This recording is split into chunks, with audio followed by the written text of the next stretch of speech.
Hi, and welcome to my second channel. Many of you might know me from the Awakening to Spirit channel, where I do zodiac readings and the odd collective reading. I've had this channel for quite a while. I have renamed it different things over and over again. I've always known that I'm supposed to do something with this channel, and I was for a while working with this channel.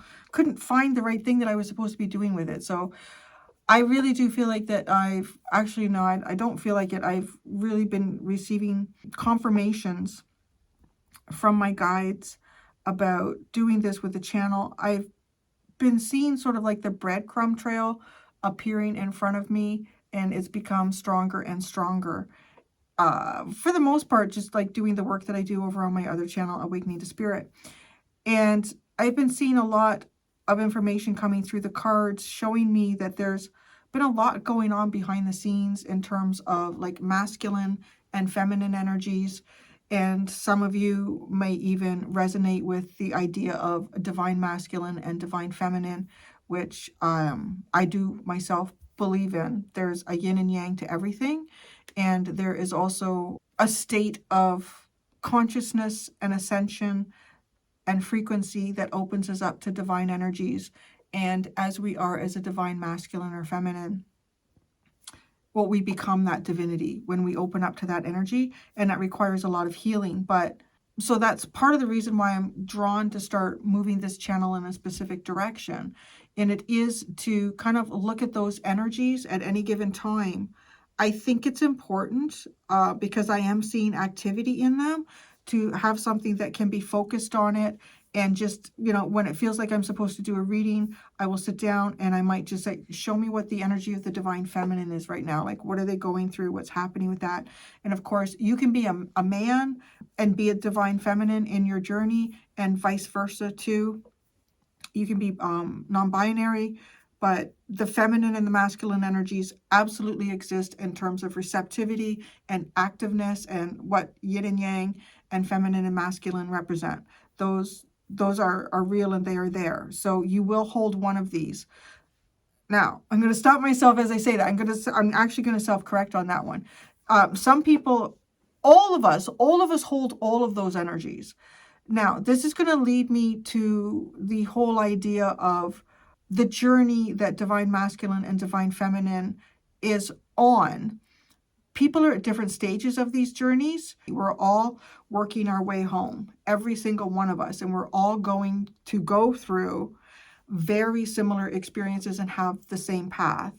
So in terms of, for me, to give you an idea where I'm coming from, like when I consider these energies and I talk about them, is my go back to like the Big Bang experience, to the point where God consciousness expanded out into the universe, and each one of us is a spark of that God consciousness. Now, each spark pulled off of a spark, and there, so on and so forth, right?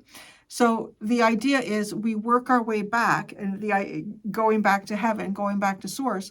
But to do that, each spark reunites with the spark that it pulled away from. And that happens over and over and over again. This is not a journey like that ends until you get back to source, and we are all whole again as one.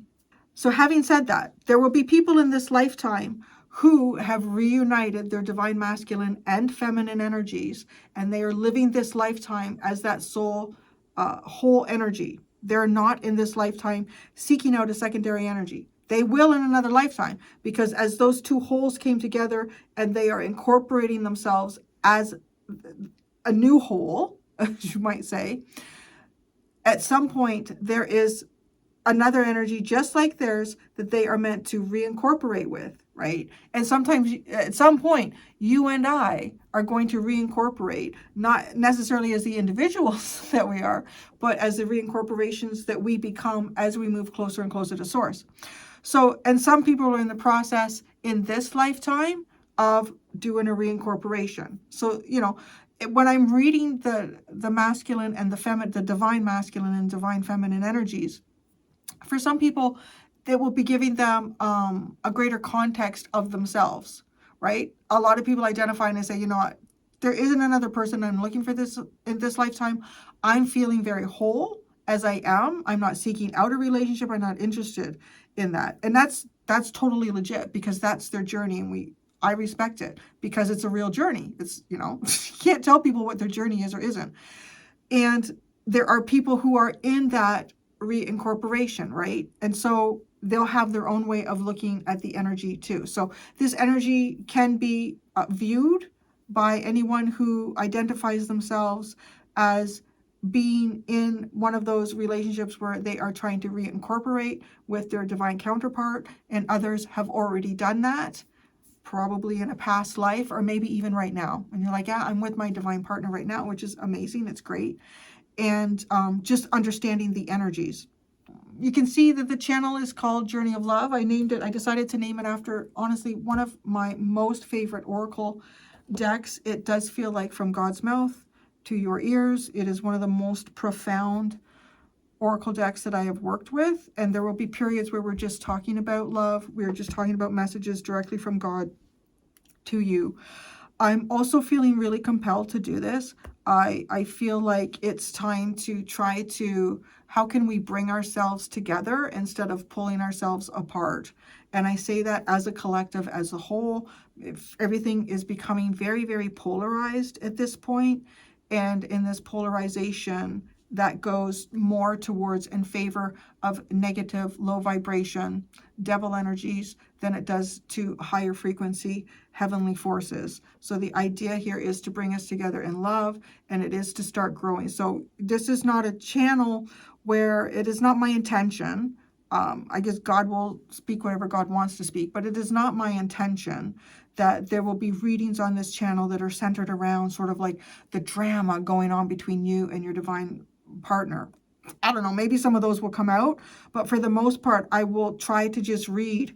Today I'm going to read the divine masculine. I want to see where the divine masculine is on their journey and what's going on. And if you're a divine feminine and you're curious, that'll give you some insight into that partnership or the deeper part of yourself if you are already connected in that way with both elements here. We do, of course, have divine masculine and feminine within all of us. Sometimes we're more receptive and sometimes we're more active. But as an archetype, you will hold one of these if you are trying to join with your counterpart. So yeah, that's like what I'm going to do. That's what I'm going to do. It's what I'm feeling compelled to do. My guides are giving me like massive, how do I say, like approval, or yes, this is what we want you to do. I know it's not the most popular thing. I don't know. I really have to do it. And that's all I can do.